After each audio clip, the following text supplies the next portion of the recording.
ఆడపిల్లలపై జరుగుతున్న వరుస దారుణాలు మహిళా లోకాన్ని నివ్వెరపరుస్తున్నాయి. ఒకదాన్ని మించిన దారుణం మరొకటి వెలుగులోకి వస్తున్నాయి. గుడి బడి అన్న తేడా లేకుండా కామాంధులు రెచ్చిపోతున్నారు. భయానికే భయం పుట్టించేలా అఘాయిత్యాలకు ఉడిగడుతున్నారు. బాలికలు చిన్నారులపై పైశాచికాలు కొనసాగుతూనే ఉన్నాయి. ముక్కు పచ్చలారని ఆడపిల్లలపై కామోన్మాదులు పంజా విసురుతున్నారు. క్షణిక సుఖాల కోసం మానవత్వం మరచిపోతున్నారు.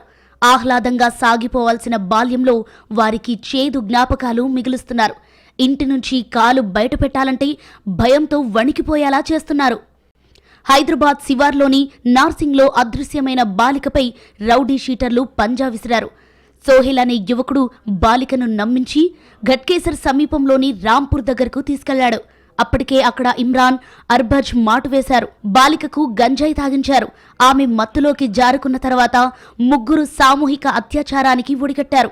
బాలికపై పాశవికంగా ప్రవర్తిస్తూ వాంఛలు తీర్చుకున్నారు. తమ కూతురు కనిపించడం లేదంటూ నార్సింగ్ పోలీస్ స్టేషన్లో బాలిక కుటుంబ సభ్యులు ఫిర్యాదు చేశారు. మిస్సింగ్ కేసు నమోదు చేసిన పోలీసులు అనుమానిత ప్రాంతాల్లో గాలించారు.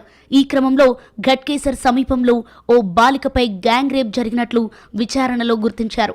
మరోవైపు తీవ్ర అనారోగ్యానికి గురైన బాలికను ఆసుపత్రికి తరలించి చికిత్స అందిస్తున్నారు. కేసు నమోదు చేసిన పోలీసులు నిందితుల కోసం వేట ప్రారంభించారు. విశాఖ న్యూపోర్ట్ పోలీస్ స్టేషన్ పరిధిలో మరో దారుణం వెలుగు చూసింది. పెదగంట్యాడ మండలంలోని ఓ గ్రామానికి చెందిన 3 ఏళ్ల చిన్నారికి యోగి అనే యువకుడు తినుబండారాలిప్పిస్తానని వెంట తీసుకెళ్లాడు. నిర్మానుష్య ప్రాంతంలోకి తీసుకెళ్లి చిన్నారిపై అత్యాచార యత్నం చేశాడు. ఎంతసేపైనా కూతురు తిరిగి రాకపోవడంతో తల్లి కంగారు పడింది. స్థానికులిచ్చిన సమాచారంతో ఒంటరిగా ఏడుస్తున్న కూతురును గుర్తించి దగ్గరకు తీసుకుంది. కూతురుపై అత్యాచార యత్నం జరిగినట్లు తెలుసుకుంది. కూతురును కిరాణా షాప్కి తీసుకెళ్లిన యోగిపై అనుమానం వ్యక్తం చేస్తూ న్యూపోర్ట్ పోలీసులకు ఫిర్యాదు చేసింది. దాంతో పోలీసులు పోక్సో కేసు నమోదు చేసి నిందితుడిని అదుపులోకి తీసుకున్నారు.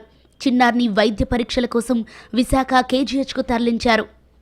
శ్రీ సత్యసాయి జిల్లా హిందూపురంలో బాలిక కిడ్నాప్ ఘటన సంచలనం రేపింది. మండలంలోని ఓ గ్రామంలో కర్ణాటకకు చెందిన తల్లి కూతురు నివసిస్తున్నారు. బాలిక తండ్రి మృతి చెందగా తల్లి అనారోగ్యంతో బాధపడుతున్నారు. బాలిక చదువు మానేసి తల్లి ఆలనా పాలనా చూసుకుంటోంది. సమీప గ్రామంలోని గోవర్ధన్ ఇన్స్టాగ్రామ్లో బాలికకు పరిచయమయ్యాడు. స్నేహం పేరుతో దగ్గరయ్యాడు. మాయమాటలతో బాలికను లొంగదీసుకున్నాడు.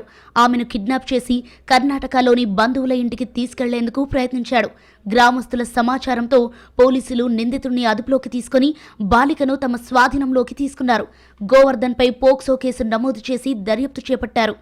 ఏదేమైనా తెలుగు రాష్ట్రాల్లో బాలికలపై కామోన్మాదుల కిరాతకాలు కొనసాగుతూనే ఉన్నాయి. ఢిల్లీ నుంచి గల్లీ దాకా ఆడపిల్లలు దుర్మార్గుల చేతుల్లో చిక్కి నలిగిపోతున్నారు. ఎన్ని చట్టాలు చేసినా మృగాళ్ల అరాచకాలు మాత్రం ఆగడం లేదు.